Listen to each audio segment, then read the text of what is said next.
Hello everyone, Danai here from Danai's Electrical Services, and today I have another video for you. I have a quick video for you, and this video is based on a question that someone asked me.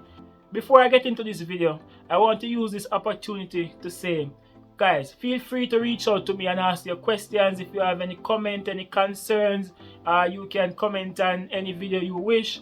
If you don't want to do that, if you go on my channel and go on about, you should find my email there. You can send me an email with your questions, comment, concerns, all of that. Also my social media handle, her name should be there for Instagram and Facebook. So guys, reach out to me, send me a message, and I will reply. If it is something I can make a video about, I will make a video about that. So yep, so this is the question that the person asked me: should you earth a plastic electrical box? Right? So if you have this electrical box, this is a handy box, and you want to install this electrical outlet in this box, you see, you realize that I switch it around there. The reason being is if you're going to install a switch horizontal, that the longer slot right here should be the neutral, and it should be down, and this one is the live, and it should be at the top. I think I made some video on this, so yeah, that is the reason why I spin it around. Just want to let you know that. So not to stray from the video, so yeah, if you have this plastic handy box and you want to install this outlet inside of this handy box, they are asking me if they should earth this plastic handy box. Well, the short answer for that question is no. The answer is no. You should not earth, or there is no reason to earth a plastic handy box or any form of plastic electrical box. Right? Okay. I'm going to tell you what the code or the regulation states as it relates to earthing electrical box. So the code states that all non-current carrying conductors within an electrical circuit should be earthed. I want to repeat that again. All non-current carrying conductors within an electrical circuit should be earthed. Oh my god, I'm sweating. Woo! Okay. So this is not a non-current carrying conductor. Why? Because it is plastic, therefore it is not a conductor.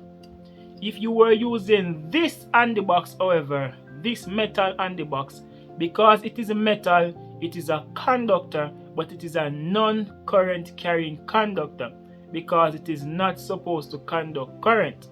Right? So that's it. So if it is a plastic, and if it is a, I keep saying handy box because that is what I'm using as my example, but it's all electrical boxes in general. So if it is a plastic box, there is no need to earth it. If it is a metal box, yes, you should earth it. And I already tell you what the regulation states. But what is the importance of earthing an electrical box? Yeah, so as you see, I'm straying a bit. I'm straying a bit. I basically answered the question, but now I'm not really straying, but I'm telling you the importance of earthing, right? Okay. So the reason for earthing within a circuit is so that current can flow to ground. All right. The reason for earthing is so that current can flow to ground. But when do you need current to flow to ground? If you have leakage of current, you need that leakage to flow to ground, right? And that earth ground is the same thing. And that earth or ground should have very low resistance so that current will flow, because current will flow in the path of less resistance, right? So if you have current leaking in this conductor, right? For instance, for some reason the live come in contact with this conductor, if it is earthed, that current which is leaked into this conductor will flow to ground, right? If your entire system is properly earthed, it will cause a earth fault. A earth fault is when a live conductor is in contact with the earth or the ground, right? So if this box is properly earthed and the live conductor come in contact with this box, that creates an earth fault, right?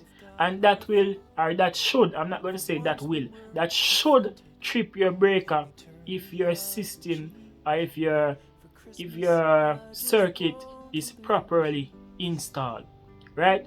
So if you have leakage in this box or any other electrical box, the earthing will create a path for the current to flow to ground, right? That's it.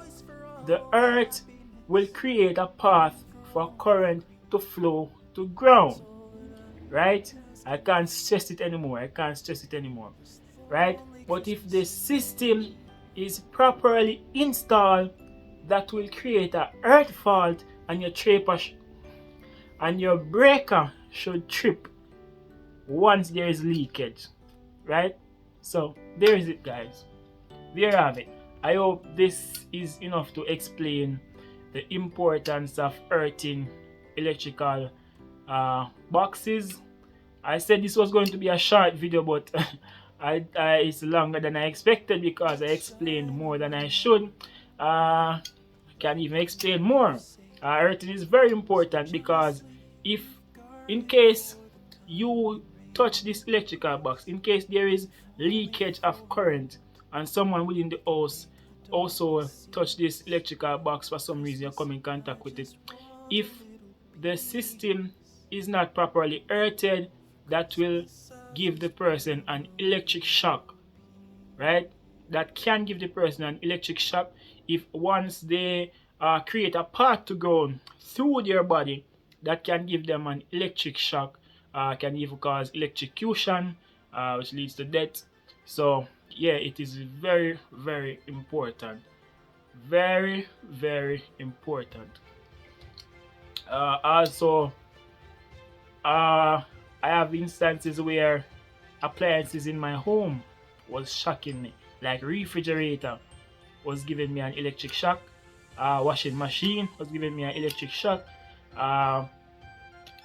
computer, laptop was giving me an electric shock, and I discovered that this is because the wiring within the home was not properly earthed, and that is what was causing all those appliances to give off an electric shock. So yeah, very important, very, very important. So there you have it, guys. This was another video brought to you by Danice Electrical Services. For more videos like these, please feel free to subscribe to my channel, Danice Electrical Services. Thank you, thank you, thank you.